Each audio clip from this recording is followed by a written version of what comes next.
Votre bulletin Infotémis commence ici et maintenant. Cette semaine à Infotémis, faire pousser sa moustache pour une bonne cause, la réalité des tenanciers de bars et restaurants en temps de pandémie, première édition du marché de Noël du marché public de Ville-Marie et valoriser le travail des proches aidants.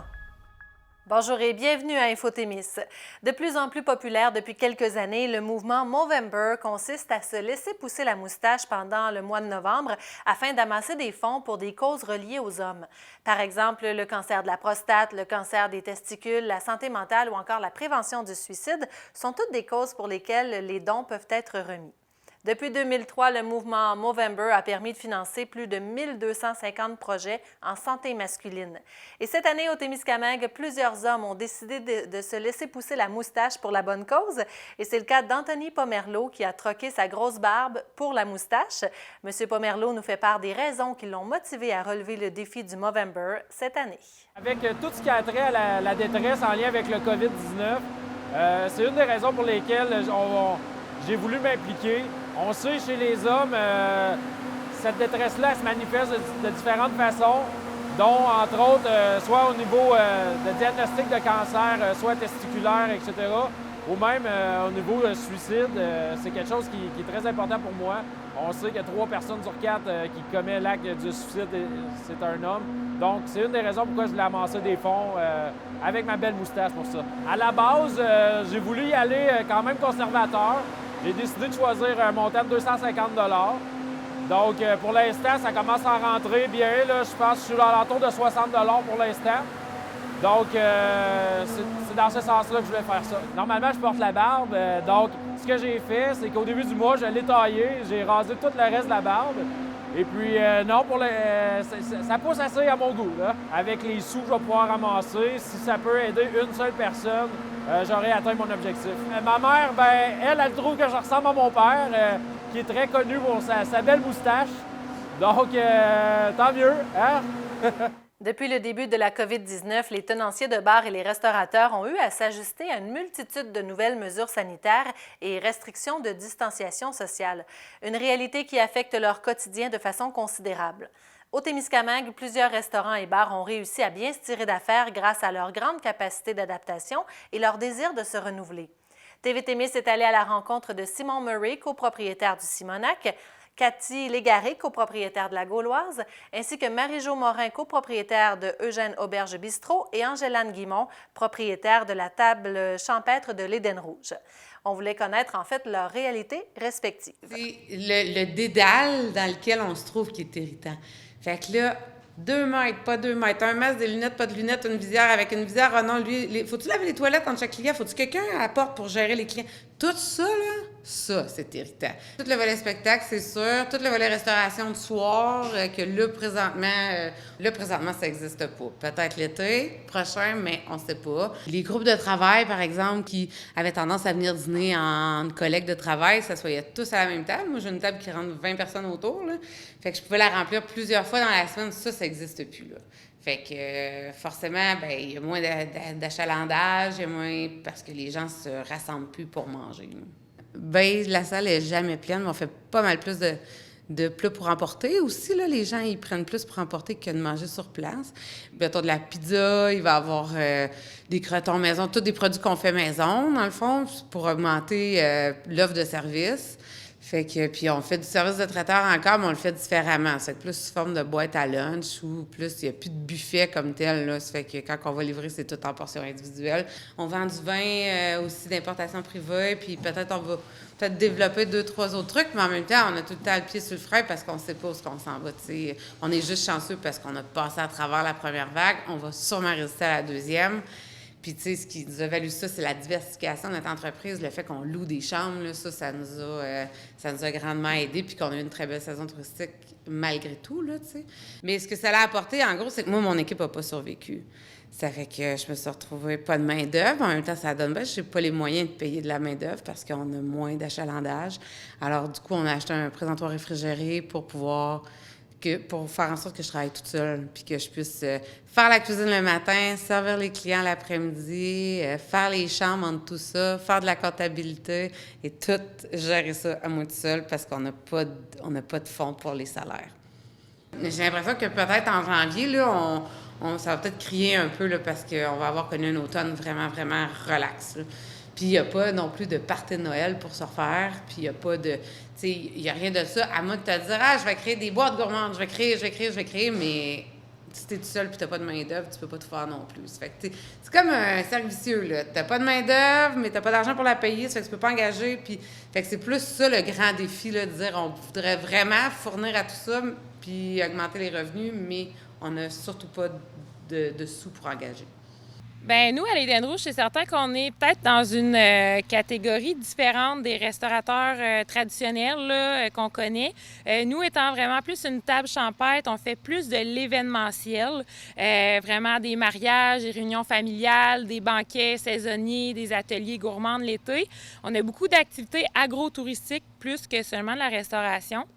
Fait que c'est certain que tout le côté événementiel, rassemblement, c'est vraiment pas permis. Et cet été, nous, on avait pris la décision de vraiment pas faire d'activités agro-touristiques. On a fait quelques petits ateliers par-ci, par-là, mais tu sais, les visites, tout ça, les visites gourmandes, ça a été annulé pour cette saison-ci. C'est beaucoup incertain, je trouve. C'est dur de prendre des décisions en tant que restaurateur. Les gens dans le monde du tourisme, de la restauration, de l'hôtellerie, ça change beaucoup. C'est dur pour notre staff aussi, là. Exemple, est-ce que j'engage quelqu'un au cas où ça se mettrait à rouler? Est-ce que... Fait que tout ça, c'est un peu de l'insécurité. C'est certain aussi qu'il faut se réinventer. D'où, nous, notre boutique en ligne, d'essayer d'avoir quand même des activités qui fonctionnent pendant l'hiver.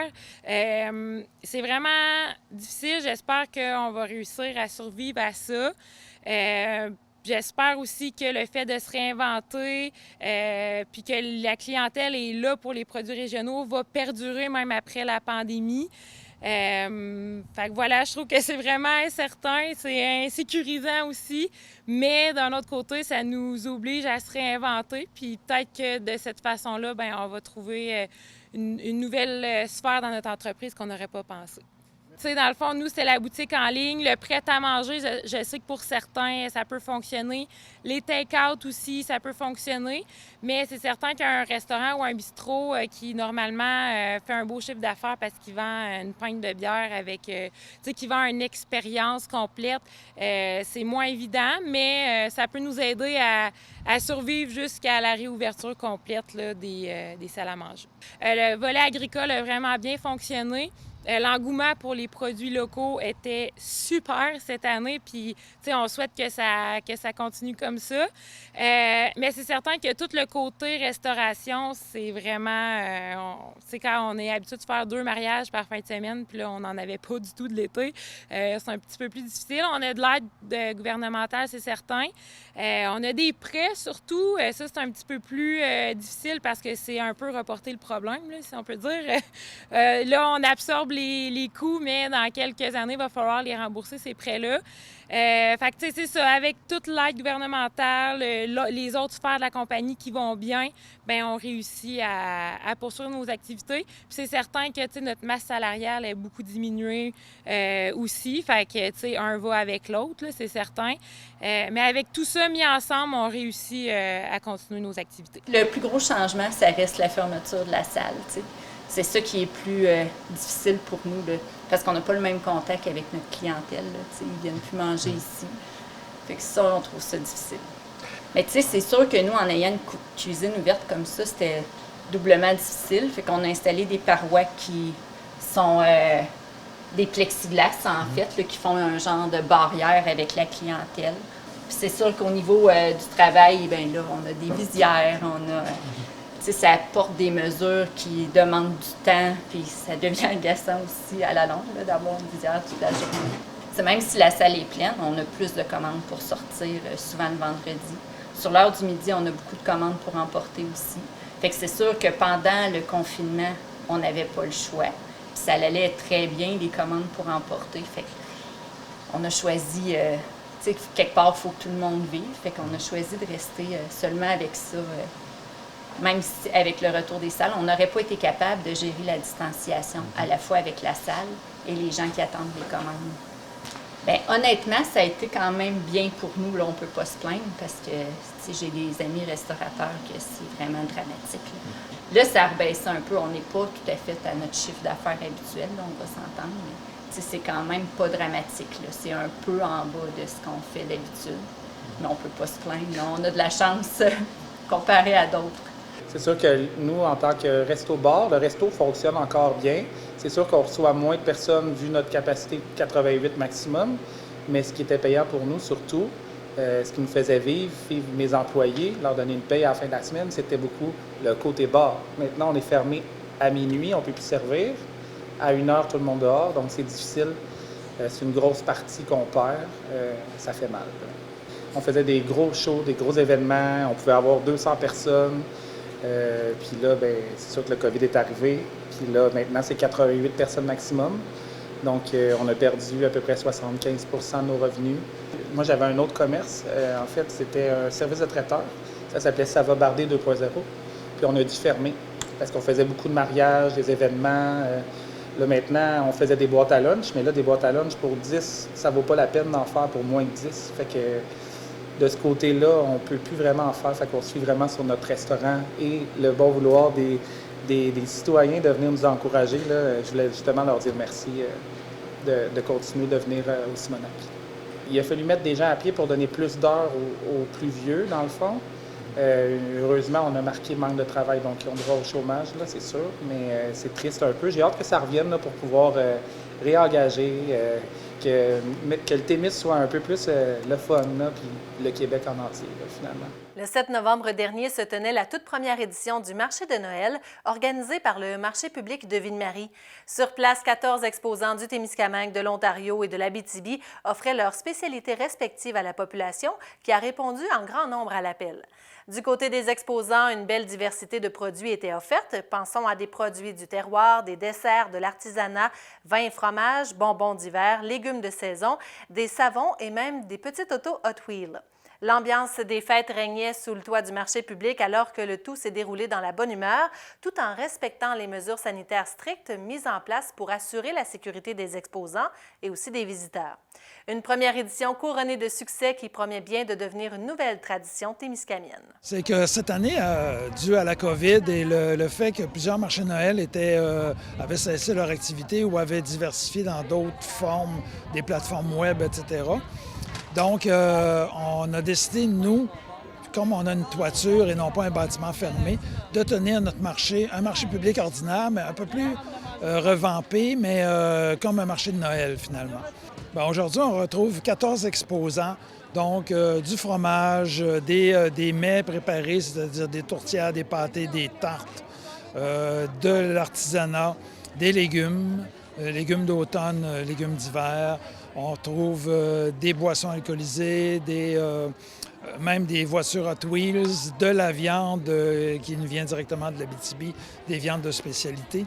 Donc, on retrouve un peu de tout pour mettre sur notre table à Noël. Bien, ici, aujourd'hui, on a maximisé l'espace à l'intérieur pour le client, c'est-à-dire donc pour favoriser les mesures anti-COVID.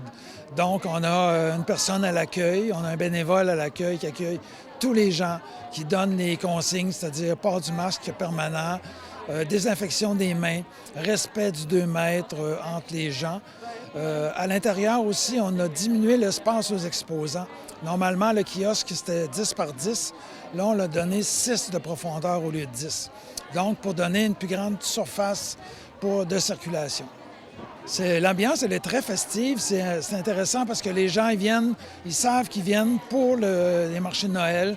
Donc, ils font les achats un peu en avance, c'est certain, mais ils font des achats et des cadeaux de Noël. Mais on a aussi la clientèle régulière du marché public. Donc, on a un mélange des deux clientèles. Ce qui est intéressant, c'est qu'on a un flux régulier de nos clients. Nous autres, évidemment, on est quand même début novembre, donc les légumes, ça commence à être pas mal plus difficile. On y va plus avec les légumes d'entreposage, les courges, pommes de terre, ces choses-là. Mais il nous reste aussi, là, on vient de fermer les serres, ça fait qu'il nous reste encore un peu de tomates, des piments, des poivrons, là, donc des fins de production, là. Quand je viens au marché, c'est vraiment une question de faire connaître mes produits. c'est rencontrer les gens aussi.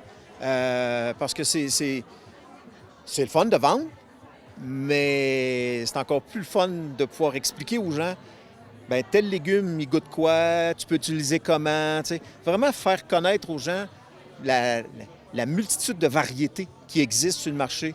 Parce que, tu vois, juste un exemple, nous, on fait des tomates, bien, des tomates blanches, des tomates jaunes, des tomates oranges, des rouges, des noirs, des bleus. Il n'y a pas juste des tomates rouges qui existent sur le marché, là. C'est la même chose avec la carotte, c'est la même chose avec la pomme de terre. Donc, l'alimentation aujourd'hui est restreinte à pas grand-chose, alors qu'il existe tellement de saveurs et de goûts différents, mais que les gens ont comme peur de goûter. Fait que là, on est capable d'expliquer ça. C'est ça qui est le fun. La question qu'on rencontre le plus souvent, c'est « je mange ça comment? Je prépare ça comment? » Donc, c'est vraiment de nous d'avoir la connaissance de pouvoir dire, bien, regarde, tu prépares ça de même, puis tu peux le faire au four, tu peux le faire griller, tu peux le faire, tu sais. C'est vraiment, c'est presque toujours la même question, c'est je prépare ça comment? Puis les gens, en même temps, s'ouvrent à nous, puis ils nous content ce qu'ils font eux-mêmes avec le petit jardin. Puis nous autres, on fait tellement de variétés que les gens ont une partie de ce qu'on produit, mais très peu, là, je veux dire. Fait qu'on offre plein de produits qui sont intéressants puis qui sont bien le fun. On m'a invité, là, à peu près un mois ou deux, une couple de mois, pour venir faire un tour dans le dernier marché public avec mes petites voitures Hot Wheels. Puis pour faire un peu différent. Puis ça a été quand même pas si mal. Puis là, on m'a réinvité pour celui de Noël. Fait que j'ai décidé de récidiver, puis de revenir avec des voitures que j'ai en double, puis soit je les échange ou bon, donc que je les vends. Fait que là, j'ai décidé de venir ici avec mes voitures en double pour les vendre, puis ça va bien jusqu'à maintenant. Puis je suis surpris qu'il y a pas mal plus de monde qui collectionne des voitures au Témiscamingue et en Abitibi que je pensais. Hey, c'est bien, c'est très, très bien. Ça a commencé chez Chapeau de Roue. Écoute, il y avait déjà du monde à l'extérieur qui attendait là, quand ça a commencé. Puis l'engouement, en tout cas, pour les produits régionaux, on va vous dire, ça fonctionne pas mal bien. Si mes Hot Wheels t'as fait en chocolat ou en gâteau, peut-être que j'en aurais vendu davantage. Non, mais je comprends aussi que les gens viennent ici pour faire le plein avant les fêtes pour la bouffe de Noël aussi, entre autres. Là, puis différents articles. En tout cas, c'est pas mal le fun de dire. C'est très diversifié aussi. Très impressionnée. Oui, le monde y vient. Oui, je suis très impressionnée, très contente. Nous, aujourd'hui, c'est notre but principal. Qu'est-ce qu'on fait? Notre but principal, c'est vraiment les savons grand-mère. C'est des savons naturels. Et un peu de chandelles, des chandelles à l'huile de soya. Nous avons beaucoup d'autres produits. Il s'agit vraiment de venir voir pour tout voir les produits. Là, on en a trop pour... On est à Lorrainville, au 10 rue Notre-Dame, Lorrainville, aux côtés du IGA. Pour une première édition, moi, je trouve ça excellent. Les gens sont là, sont de bonne humeur. Les gens sont dans l'ambiance des fêtes, même s'il n'y a plus de neige. C'est super, j'adore ça. Moi, je suis confiseur. Dans le fond, je fabrique des bonbons durs, des suçons, des gros, des petits. Je fais des cannes de Noël aussi à la main. J'ai une gamme de jujubes aussi, un peu de toute forme, autant Noël que thématique. C'est super agréable. Il y a beaucoup de commerçants, il y a les gens qui sont là aussi. Dans le fond, c'est des produits régionaux. Donc, de quoi se mettre l'eau à la bouche. Il y a des agro-transformateurs que je connaissais déjà, mais qui présentent plein de nouveaux produits. Il y a des thés à la fraise de Norvie que je ne connaissais pas. Il y a une dame super gentille qui fait du tissage que je ne connaissais pas non plus. Donc, oui, on fait plein de belles découvertes. Cette année, on a fonctionné un petit peu comme sur invitation parce qu'on n'a pas voulu ouvrir parce que c'est sûr que tout le côté artisanat, entre autres à Lorrainville, le fait qu'ils ne tiennent pas leur salon création ou le salon d'automne, on n'a pas voulu ouvrir. On a fonctionné un petit peu par invitation pour voir qu'est-ce que ça donnerait. Donc, c'est une première. L'an prochain, cet hiver, on va discuter, le conseil d'administration, on va regarder comment on s'organise. Puis, si on revient l'an prochain, quelle forme ça va prendre. On pourrait rajouter, on a des chapiteaux, et agrandir un peu comme Val-d'Or le fait, parce qu'on est les seuls cette année, Val-d'Or et Ville-Marie, qui tiennent des marchés publics. Je remercie la population de nous avoir appuyés tout l'été. Les ventes ont été bonnes pour l'ensemble des exposants. Les producteurs ont été heureux. Et pour le marché d'automne, on n'a pas tiré l'oreille de personne pour venir à notre marché de Noël. Et même, on a refusé des gens, malheureusement, mais comme j'ai mentionné, on va essayer de se reprendre l'an prochain. Donc, merci à la population, merci à Témis TV et à l'an prochain. Le rôle de proche aidant se veut en quelque sorte une vocation. Ceux-ci ne comptent pas les heures afin de voir au bien-être d'un membre de la famille ou un ami malade ou en fin de vie. Lors de la première vague de la COVID-19, alors que l'accès aux CHSLD et hôpitaux était proscrit, plusieurs personnes ont été laissées à elles-mêmes, une aberration pour les proches aidants. C'est donc avec beaucoup d'enthousiasme que le Regroupement des aidants naturels du Québec, le RANQ, accueille l'adoption du projet de loi 56 qui vise la reconnaissance et le soutien des personnes proches aidants. Cette annonce sera bénéfique pour l'amélioration des conditions de vie des personnes proches aidants. Nous en avons discuté avec Mélanie Peroux, qui est directrice générale du RANQ. Ça commençait le 1er novembre, c'est toujours la première semaine de novembre dans le fond, donc le 1er novembre jusqu'au 7 novembre. C'est une semaine qui vise à différentes choses en fait. La première chose, c'est sensibiliser les proches aidants eux-mêmes parce qu'ils sont très peu à se reconnaître comme tels. En fait, la plupart, ils mettent 2 ans, voire plus avant de se dire « Ah, je suis proche aidant », puis donc à aller chercher des services. Et puis, c'est aussi sensibiliser leur entourage, la population de manière générale à qu'est-ce que vit un proche aidant. Nous, cette année, on l'a axé sur le thème « Aimer sans s'épargner » parce qu'on voulait mettre de l'avant que les proches aidants, ils font toutes ces responsabilités-là, ils sont présents souvent quotidiennement auprès de la personne aidée par amour, parce qu'ils veulent vraiment contribuer par altruisme, mais que ça a des répercussions. Donc, ils ne s'épargnent pas en termes de santé physique, en termes de temps, et ils ne s'épargnent pas au niveau financier parce que, dans le fond, être proche aidant, c'est aussi des fois, avoir des coûts additionnels quand on transporte quelqu'un pour l'emmener à ses rendez-vous médicaux 2 fois semaine, on paye le stationnement. Quand on va à la pharmacie, et on demande pas toujours le remboursement. Au bout d'un moment, là, c'est plus rapide de payer nous-mêmes. Et au bout du bout, tout ça, c'est à peu près 7 600 $ de dépenses en moyenne par année. Ce qui nous préoccupe beaucoup maintenant, mais qui était déjà une préoccupation à la première vague, mais qu'on a moins réussi à mettre de l'avant, c'était tout ce qui concerne les proches aidants qui sont à domicile. Et ils sont le plus nombreux, en fait, à s'occuper de quelqu'un à domicile. Parce que eux, pendant la première vague, ils ont vu leur service diminuer, être coupé. Ils sont 28% à avoir eu aucun service pendant la pandémie alors qu'ils en auraient eu besoin. Et pour cette seconde vague-là, dans le fond, même s'ils ont le droit d'avoir quelqu'un à la maison pour les soutenir, un préposé aux bénéficiaires, une ergothérapeute, peu importe, là, ils ont le droit d'accueillir quelqu'un. Ce qu'on se rend compte, c'est que les craintes sont très, très fortes et qu'il y en a encore beaucoup qui refusent d'avoir quelqu'un chez eux. Ils ont peur de faire entrer le virus. Ils ont peur qu'on leur dise qu'en fait, la situation est plus possible, qu'il faudrait qu'ils confient leurs proches en CHSLD. Fait qu'il y a beaucoup, beaucoup de craintes. Et aujourd'hui, nous, on veut essayer de rassurer la population, les établissements de santé, les organismes communautaires, les ESAD qui donnent des soins à domicile font ça de manière très sécuritaire. Dans un autre ordre d'idées, il y a tout ce qui est la difficulté à stimuler la personne qu'on aide pour pas qu'elle perde, elle, des capacités. Donc, il n'y a pas beaucoup de proches aidants là, qui sont ergothérapeutes, qui sont pédagogues, fait que ça multiplie tous les services qu'ils doivent donner, en plus de travailler, parce qu'ils sont quand même 57% des proches aidants à travailler au Québec. Fait que ça faisait beaucoup de tâches et il y a effectivement eu une surcharge, là, une surresponsabilité des proches aidants, et avec aussi le fait de voir que la personne qu'on accompagne, que son fils, sa fille qui a une déficience intellectuelle, il est en train d'en perdre parce qu'il n'est pas suffisamment stimulé, que son père qui a un Parkinson, c'est pareil. Fait que ça, c'est très difficile aussi émotionnellement de voir cette dégradation-là, qu'on ne sait pas si elle va être récupérable, et pour certains, c'est clair qu'elle ne le sera pas. Et donc, il y a de la souffrance là-dedans, effectivement. Alors là, il y a la loi 56 qui a été votée le 28 octobre. Donc ça, c'est une loi qui vise vraiment du long terme, qui vise à améliorer la situation pour les prochaines décennies, j'aurais envie de dire. Et une des raisons pour laquelle c'est passé à travers une loi, c'est que ça oblige tous les futurs gouvernements à tenir compte de cette loi et à mettre en place des services pour les personnes proches aidantes.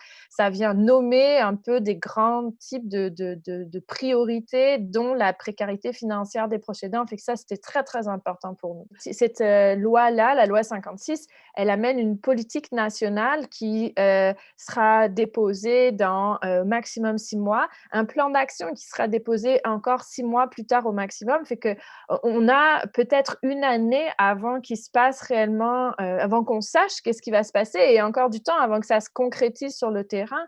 Donc nous, ce qu'on demande, c'est qu'il y ait des mesures qui soient transitoires, par exemple au niveau de l'aspect financier des proches aidants, au niveau aussi du soutien à domicile. Il faut pouvoir mettre en place des choses, relancer les centres de jour. Il y a différentes choses qu'il faudrait mettre en place dans ce contexte de pandémie-là pour pallier à ces problématiques-là avant que toute la loi puisse réellement, elle, le faire sur le long terme.